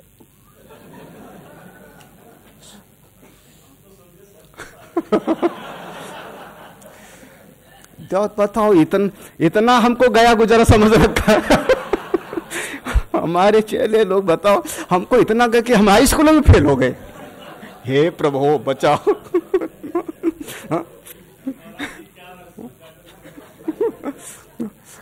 अच्छा, मतलब हम फेल हो गए तो बड़े ध्यान से सुनने लगे थे। जय हो तुम्हारी। हाँ, अच्छा, वो सपने में फेल होना, सपने में कष्ट मिलना, सपने में हमने आत्महत्या की कोशिश किया, वो सब का सब जैसे जगे वैसे सब गायब ना वो मन का विक्षेप रहा, ना कोई दुख रहा, ना कुछ नहीं, बिल्कुल वही। हेराई गया ना, हेराई माने गायब हो गया, गायब हो गया, ढूंढत रहा फिर मिली न कबू। कहिए चंद्र। जे ही जाने जग जाए हेराई, जागे जथा सपन भ्रम जा, बंदो बाल रूप सोई राम। हाँ, उन भगवान राम की मैं वंदना करता हूं। अब आगे भगवान राम के 6 स्वरूप का वर्णन है यहाँ पे। जैसे कबीर साहब ने कहा ना, एक राम दशरथ का बेटा, एक राम घट घट में बैठा, एक राम का सकल पसारा, एक राम त्रिभुवन से निहारा। तो हम यहां पर भगवान ने 6 बार कहेंगे सोई, आगे 6 बार हम बताएंगे, कहेंगे सोई, सोई माने वही, पहले पूरा वर्णन करेंगे, फिर कहेंगे यही राम है, यही राम है, हाँ यही राम है। तो ये प्रसंग शुरू होगा आपका दोहा नंबर 116 पर। 115 के बाद यहां से गंभीर विषय शुरू हो जाता है। पहला स्वरूप का वर्णन है, सगुण है या गुण ही नहीं कछु भेदा, गावहि मुनि पुराण बुध वेदा, अगुण अरूपय लखय जोई, भगत प्रेम बस सगुण सो होई, जो गुण रहित सगुण सोई कैसे, जलु हिम उपल बिलग नहीं जैसे, जासु नाम भ्रमति निर पतंगा, तेहि किन कहिय विमोह प्रसंगा, राम सच्चिदानंद दिनेशा, नहीं तहाँ मोह निशा लवलेशा, सहज प्रकाश रूप भगवान, नहीं तहाँ पुनि विज्ञान विकान, हरस विषाद ज्ञान अज्ञान, जीव धर्म अहमिति अभिमान, राम ब्रह्म व्यापक जग जाना, परमानंद परेश पुराण, पुरुष प्रसिद्ध प्रकाश निधि, प्रगट परावर नाथ, रघुकुल मणि मम स्वामी सोई, कही शिवनायो माथ, सियावर रामचंद्र की, पवन सुत हनुमान की जय, उमापति महादेव की जय। देखो, रघुकुल मानी माम स्वामी सोई, एक पहला उपदेश है। सोई माने वही, वही कौन? ऊपर की पूरी ये पंक्तियां हैं, पूरी पंक्तियां हैं।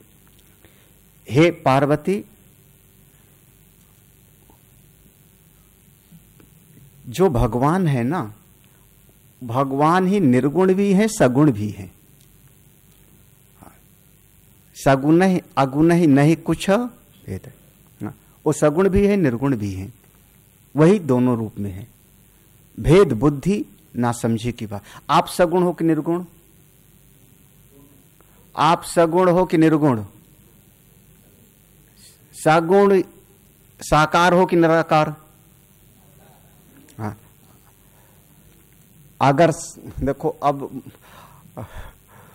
वो फिर जो है ना, फिर जो निराकार कह रहे हो साकार वाले को समझा दो, जो साकार कह रहे हो निराकार वाले को समझा दो, मेरी क्या जरूरत है?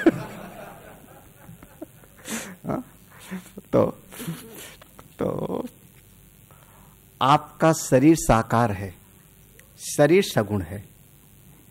ये शरीर इतने हाइट का है, इतना वजन है, गोरा काला है, शरीर का आकार है, शरीर साकार है, ये सगुण है।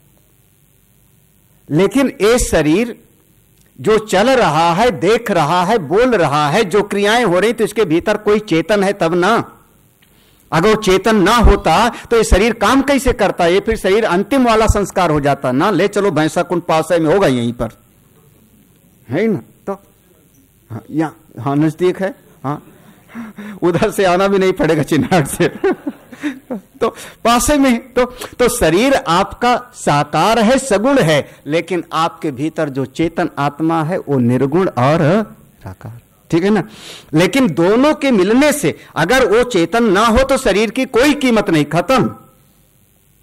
हाँ, बड़ा आश्चर्य की बात है, कभी विचार करो आप। हाँ, इस शरीर को कोई बेटा आकर के मार दे, कोई बेटा हमको आकर के डंडा मारे, महाराज घोर समस्या पैदा हो जाएगी। बेटे ने बाप को मारा, बेटे ने बाप को लाठी मारा, डंडा मारा, अरे और मान लो वो कोई एक भीतर वाला चला गया और शरीर वही है, शरीर वही है, वैसे पड़ा हुआ है। अब सबको बता दिया, जो फला आदमी थे चले गए, अब ले चलो। फिर लेके गए, अब वही बेटा आग की लुकाठी से जलाता है। 302 का मुकदमा लगेगा क्या? कहां है वकील साहब? बेटे ने आग लगाई ना, बेटे ने आग लगाई, अकेले नहीं, सबके बीच में बेटे ने आग लगाई। हम कहेंगे बेटा बहुत अच्छा था, अंतिम संस्कार बहुत अच्छी तरह से उसने किया, यही कहोगे ना, कितना अंतिम संस्कार बढ़िया तरीके से किया। उसने कपाल क्रिया किया, कपाल क्रिया में लाठी से मारा जाता है। अब नहीं, क्योंकि भीतर वाला अब नहीं है। और जब दोनों है तो इसकी कीमत है, दोनों है तो। और अगर भीतर वाला हो ये ना हो तो आप किससे ज्ञान प्राप्त करोगे, प्रणाम किसको करोगे? दोनों है तो भैया मैं सगुण भी हूं, साकार भी हूं और निर्गुण। ऐसी परमात्मा भी दोनों स्वरूप वाले हैं, सगुण ही अगुण ही नहीं कछु भेदा। ओ राम राजकुमार बन के आए, वो उनका सगुण स्वरूप है। जब मेरे सामने भगवान राम का विग्रह रखा होता है तो मैं जानता हूं कि सगुण है, साकार हैं, लेकिन मेरी दृष्टि उनके निराकार पर भी होती है। जैसे इस शरीर के भीतर चेतन है, उसको भुला मत दो, जिसके कारण असली कीमत है। मैं जानता हूं कि राम इस शरीर में भी हैं और भीतर चेतन तत्व हैं, मैं दोनों का ध्यान रखता हूं। तो सगुण ही अगुण ही नहीं कछु भेदा। देखो बिल्कुल ये चौपाई आखिर तक जाती है। हाँ।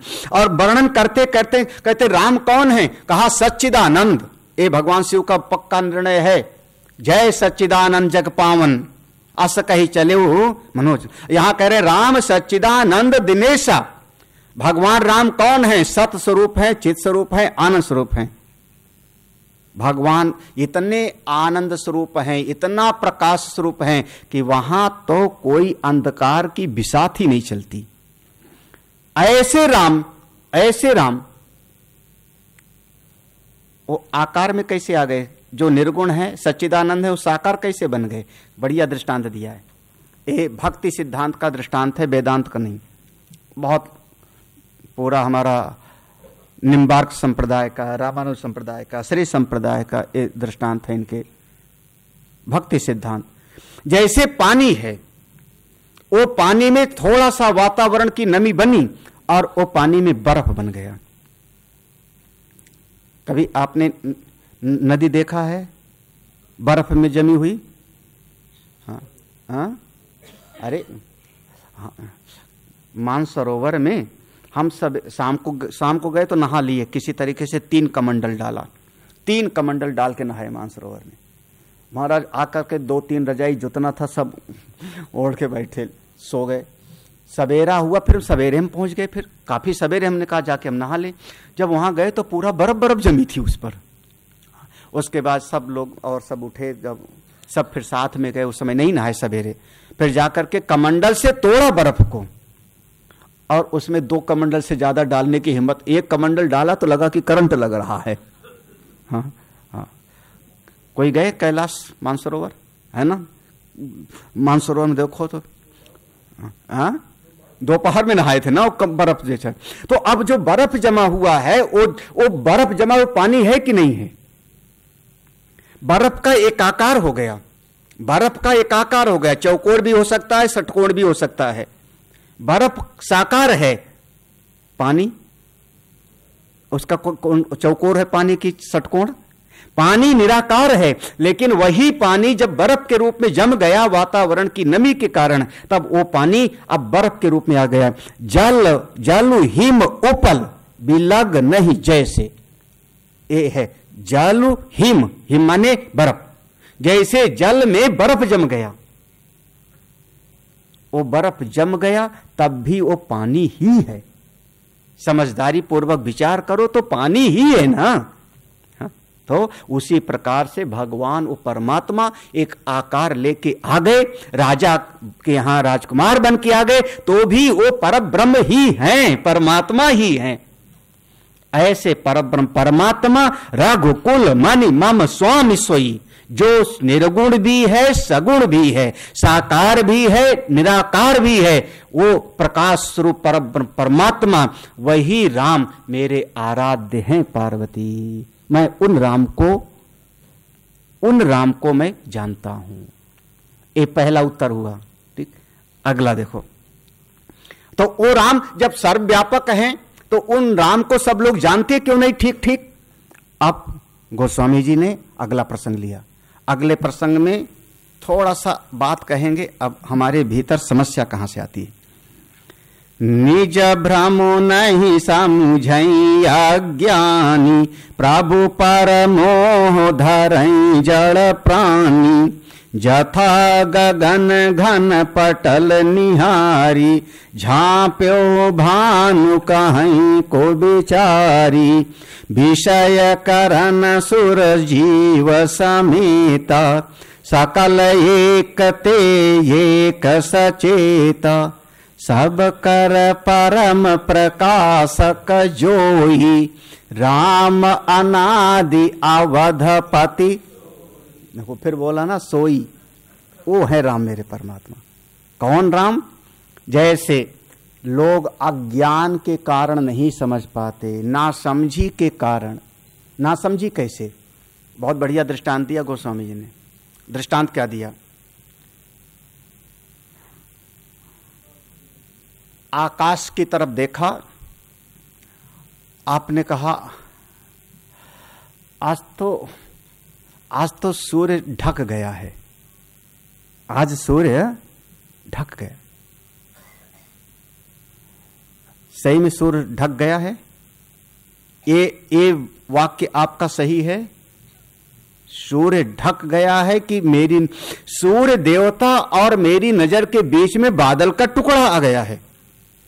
तो मेरी नजर के सामने सूर्य देवता, हो सकता है यहां पर सूर्य देवता हमको नहीं दिखा पड़ रहे, बादल आ गया है, लेकिन अमेरिका में इस समय दिख रहे होंगे, दूसरी जगह पर वो दिख रहे हैं। तो सूर्य देवता को ढकने की सामर्थ्य किसी में नहीं है, किसी में भी नहीं है, लेकिन फिर भी हम कहते हैं सूर्य देवता आज हमसे ढक गए हैं। यही कहते हो ना? ये शब्द आपका सही या गलत? मेरी नजर के सामने आ गया है बादल का टुकड़ा, हमको नहीं दिखाई पड़ रहे हैं सूर्य देवता, लेकिन हमने कहा सूर्य देवता ढक गए। असल में जैसे ये शब्द हम बोलते हैं कि सूर्य देवता ढक गए हैं, सही नहीं है। ऐसे ही इस संसार में लोग कहते हैं भगवान राम ने ऐसी लीला किया, भगवान राम ने ऐसा व्यवहार किया, भगवान राम आकर के जन्म लिए, भगवान राम जाकर के कुछ ऐसा किया। ये सब वैसे है जैसे आप कहते हो कि सूर्य ढक। वो बात कहते हैं लेकिन सही नहीं। बहुत सारी बात आप लोग बोलते हो सही नहीं होती। हाँ, हमारी माताएं हमेशा हमको कहती थी, सारी माताएं कहती, अब आजकल नहीं, पुराने जमाने बच्चे अपने बेटे को, जा आटा पिसा ले आ। सही है या गलत? सही है गलत? गए होंगे सब लोग आटा पिसाने। आटा पिसाने नहीं गए? हाँ, आटा पिसाने गए कि गेहूं लेके गए और आटा लेके आए? गेहूं पिसाया जाता है, आटा नहीं पिसाया जाता। लेकिन हमने यही कहा है ना। किसी दिन सवेरे सत्संग हो गए, हमने कहा क्यों कल क्यों नहीं आए थे? उसने कहा स्वामी जी नल नहीं आया था कल।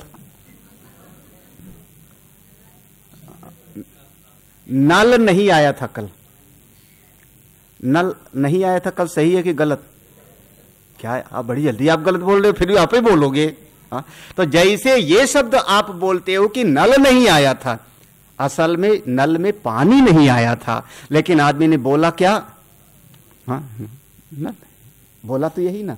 तो ऐसे व्यवहार में बहुत सारी ऊटपटांग बातें चलती रहती हैं, सही नहीं होती। ऐसे उस परब्रह्म परमात्मा के लिए भी लोग कहते हैं भगवान को किसी ने ढक लिया, भगवान वो पैदा हो गए, आज जन्म ले लिया। अरे वो जन्म नहीं लिए, सब लीला है उनकी। ऐसे परब्रह्म परमात्मा कौन है? जो विषय कर सब कर परम सो सारे जगत के प्रकाशक हैं, दृष्टा स्वरूप। उस दृष्टा स्वरूप असंग स्वरूप परमात्मा वही मेरे राम है। राम अनादि, अनादि माने अनादि, सवेरे मैंने सुनाया था। अनादि माने कहने का मतलब हुआ ना आदि यस्य वर्तते सा अनादि। जिसका प्रारंभ नहीं है उसको हम कहते हैं अनादि, जिसका प्रारंभ हुआ उसको हम कहते हैं आदि। तो अनादि माने ये हुआ कि जिसका कभी जन्म ही नहीं हुआ, जिसका जन्म होता है उसकी आदि है। प्रारंभ है, जिसका कभी जन्म ही नहीं हुआ। वो तो राम अनादि अवध, वही राम अयोध्या में आके लीला की है। 2 हो गया, तीसरा तीसरा है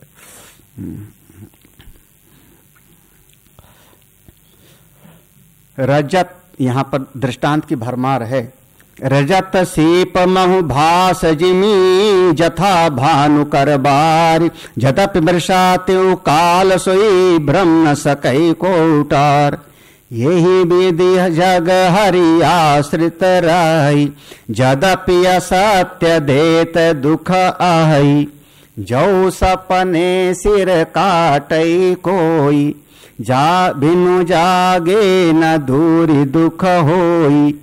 जा सुकृपा अस भ्रम मिटी जाई, गिरिजा सोई कृपाल रघुर। गिरिजा सोई, देखो फिर से तीसरा वर्णन है। कौन सा? यहां पर अधिष्ठानत्वेन वर्णन है। परमात्मा कौन है? अधिष्ठान है और सब कुछ अध्यस्त है। रस्सी पर जैसे सर्प कल्पित है, सारा कुछ कल्पित है और परमात्मा अधिष्ठान। ये यहां पर परमात्मा के अधिष्ठान स्वरूप का इसलिए वर्णन यहां पर किया। रजत सीप, रजत सीप समझे नहीं आप लोग? रजत माने चांदी। चांदी का भ्रम हो गया किस पर? सिर्फ कभी समुद्र के किनारे घूमो तो दिखाई पड़ जाएगा। समुद्र के किनारे कोई सीपी पड़ी हुई है, तो सीपी के 2 हिस्सा होता है। ऊपर वाला हिस्सा खुरदरा और थोड़ा सा नीला नीला रंग का होगा, और उसको जब खोलते है सीपी तो अंदर का हिस्सा बिल्कुल चांदी के जैसा होता है। ये भ्रम कभी भी हो जाता है। उसी प्रकार से ये सारा का सारा ब्रह्मांड जितना भी कुछ है यहां पर असल में है अधिष्ठान स्वरूप परमात्मा, सीप के जैसे, और सारा जगत उनके ऊपर कल्पित है।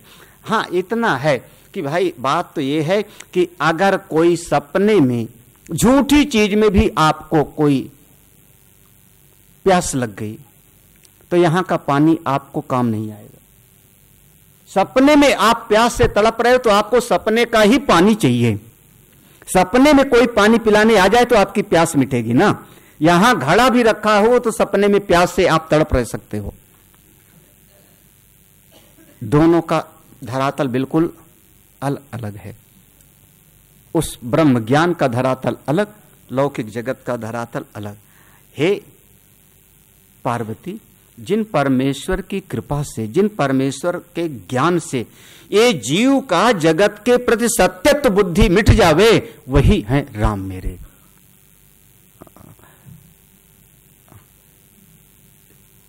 श्लोकार्धेन प्रवक्ष्यामि यदुक्तम ग्रंथ कोट भी। आधे श्लोक में आपको सार बताते हैं जो सारे करोड़ों शास्त्र में लिखा हुआ है। आधे श्लोक में ब्रह्म सत्यम जगत मिथ्या जीवो ब्रह्मैव ना पर। अगला देखो 3 हो गया, चौथा देखो। चौथा, अब चौथे में जो है, चौथे में जो स्वरूप का है उसके पास कुछ नहीं है, फिर भी वो सब कुछ करता है। बड़ा बहुत प्रसिद्ध है। बिनु पद चलै सुनै बिनु काना, कर बिनु करम करई विधि नाना। आनन रहित सकल रस भोगी, बिनु बानी बकता बड़ जो। सोई दशरथ सुत भगत हित, कौशलपति भगवान। सोई दशरथ सुत कौन? जो समस्त इंद्रियों को शक्ति देने वाले हैं और फिर भी इंद्रियों से रहित हैं। क्या बढ़िया वर्णन है यहां पर। ये उपनिषद के मंत्र हैं। अपाणिपादो मनसो जवी यह। उसके हाथ नहीं है, उसके पांव नहीं है, हाथ नहीं फिर भी चलता करता है, पांव नहीं है फिर भी वो चलता है, मुख नहीं है फिर भी वो खाता है। जो इस बात को समझ लेता है वास्तव में वही समझता है। वही परमात्मा जो समस्त इंद्रियों के प्रेरक हैं, कहां? आपके भीतर बैठ करके, अंतर्यामी नारायण बन करके, वही परमात्मा दशरथ के यहां पर आए, राम बन करके, उनको हम प्रणाम करते हैं। यहां पर भगवान के समस्त इंद्रियों से परे स्वरूप का वर्णन है। गीता जी में प्रसंग आएगा कि उस सब कुछ करते हुए भी तत्वज्ञानी कुछ भी नहीं, रोते हुए प्रलपन, विसर्जन, गृहणन, निमिषण, सब कुछ करते हुए नहीं करता। ये दृष्टि बिल्कुल है। अगला प्रसंग है, जो अगला है वहां पर 4 हो गए हैं, 6 बताने हैं, 2 और। अगला है कि वही कृपा करते, उन्हीं की शक्ति से सब होता है।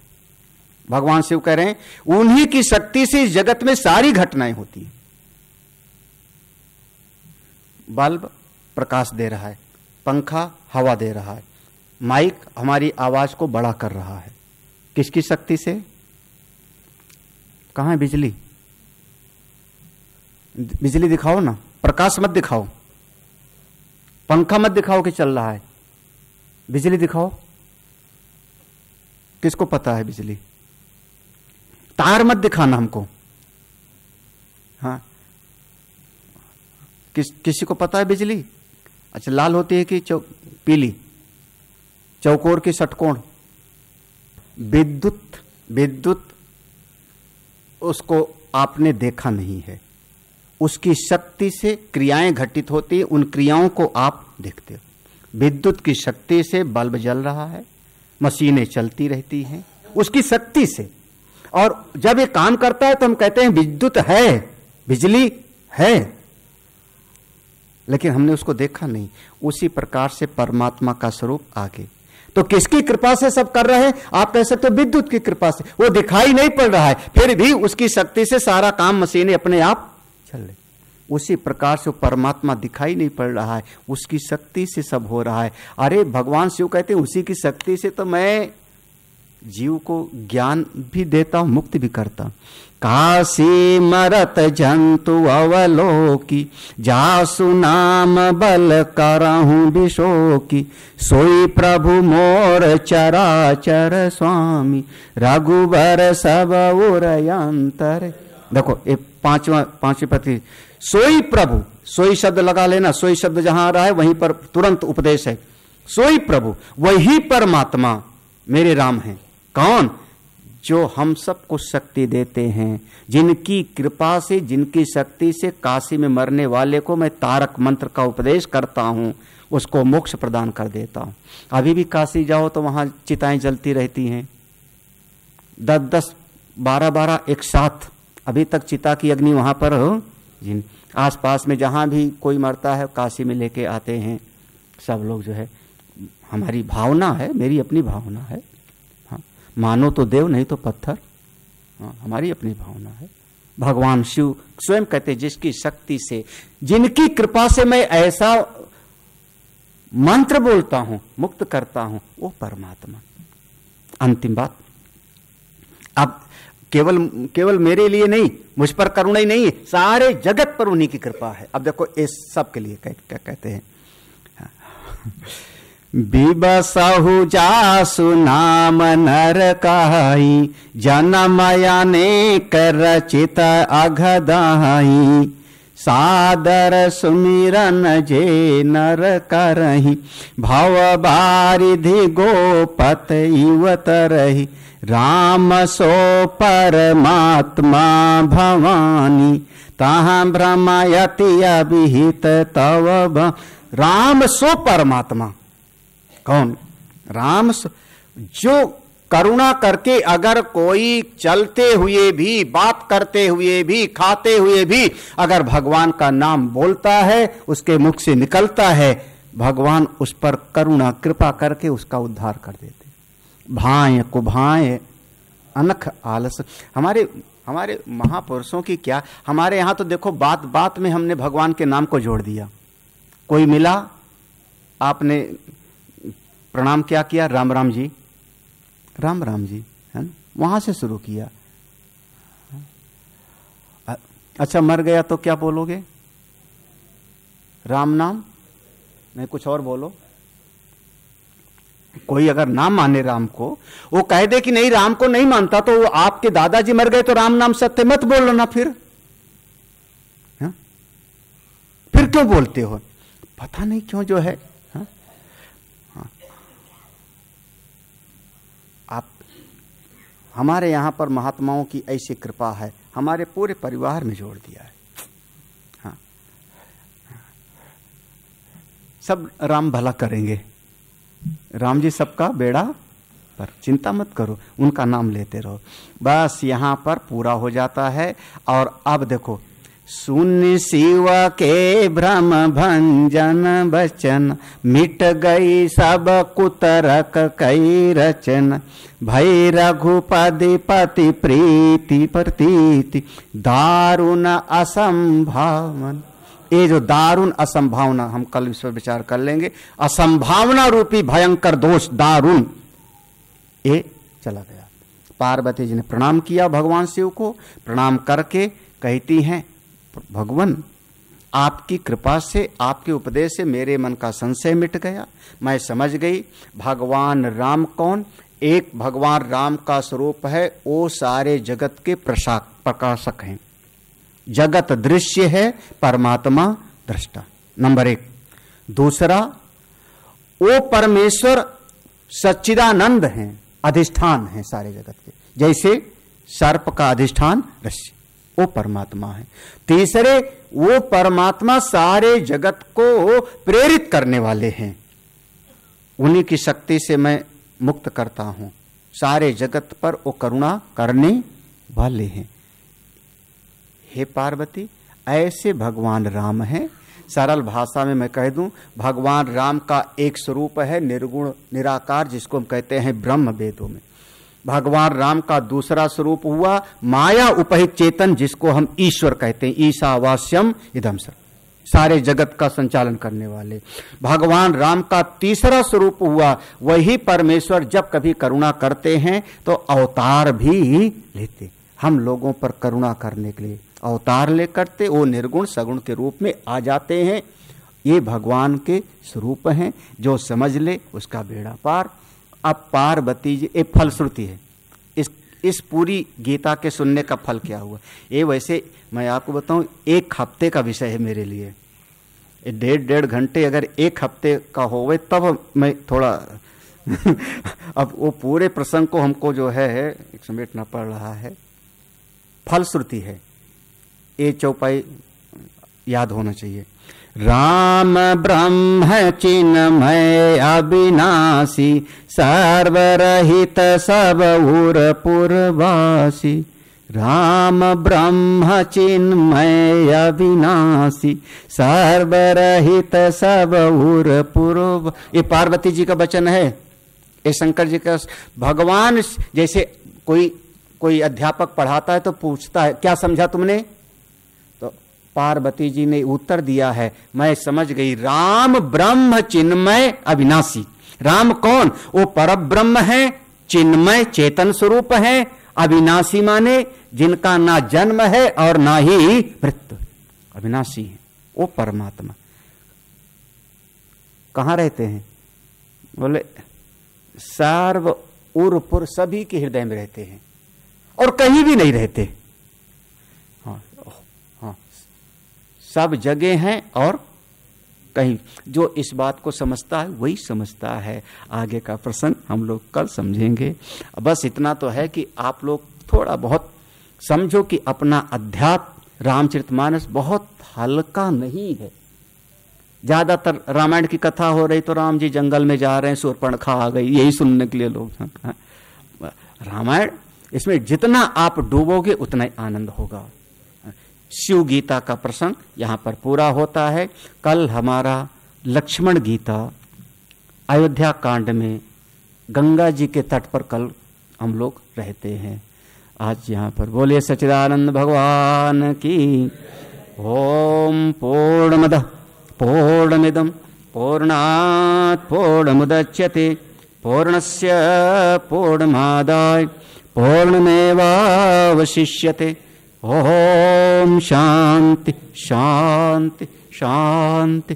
हरि ओम। श्री गुरुभ्यो।